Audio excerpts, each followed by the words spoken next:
I've been sitting on the Public Safety Committee now. This is my second year, and it's just very frustrating that I continually see bills that water down laws that go to the benefit of criminals, and we don't strengthen laws for the benefit of our victims, and yet today we want to make criminals out of law-abiding citizens that have been collecting guns and gun equipment. And I've sat very quiet through a lot of these gun bills today, and the fear of Second Amendment right advocates has certainly come home to roost in Sacramento today as we witness a new form of eminent domain on gun owners, private citizens that legally own guns, that the government now wants to take their gun equipment. At least with eminent domain, you get paid for your property, but the government wants to take your property now and not even compensate you for it. The word confiscation scares the heck out of a lot of citizens in this country and in the state of California, and I'm sure many of you have received hundreds of phone calls from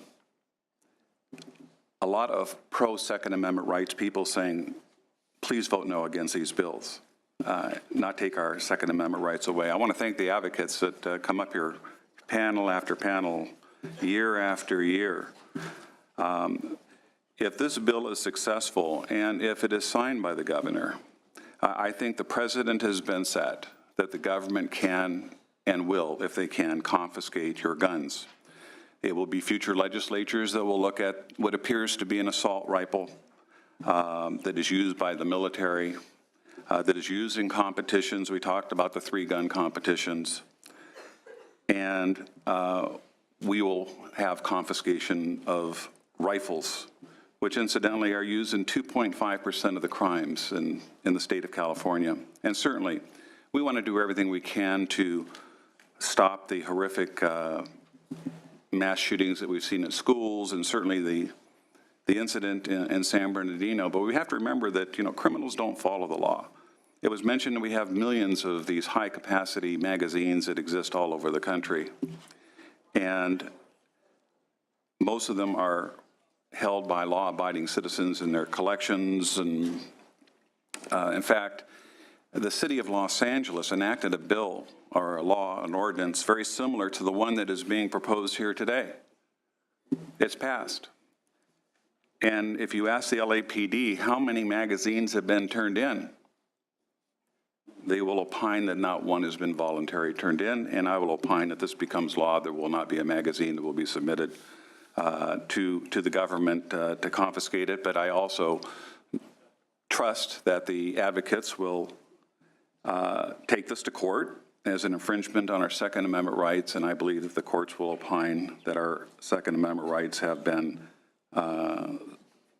compromised.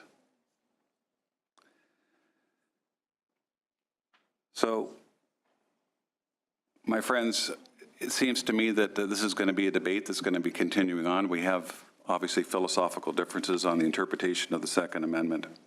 But to me, this is the most damning threat against legitimate gun owners in the state of California. It should be a wake-up call. It's bills like this that gun owners or gun dealers love. I can guarantee you this week, you're going to see a lot of these weapons that are being threatened. You're going to see high sales of these guns because people are going to say, I want to get these guns before the government tells me I can't have them anymore. We're a body that's supposed to protect and defend the Constitution of the United States and the Constitution of the state of California. And I regret to see that our Second Amendment rights in accordance with our U.S. Constitution is being threatened here today in the state capitol. And for that reason, I'm not going to be able to support this bill.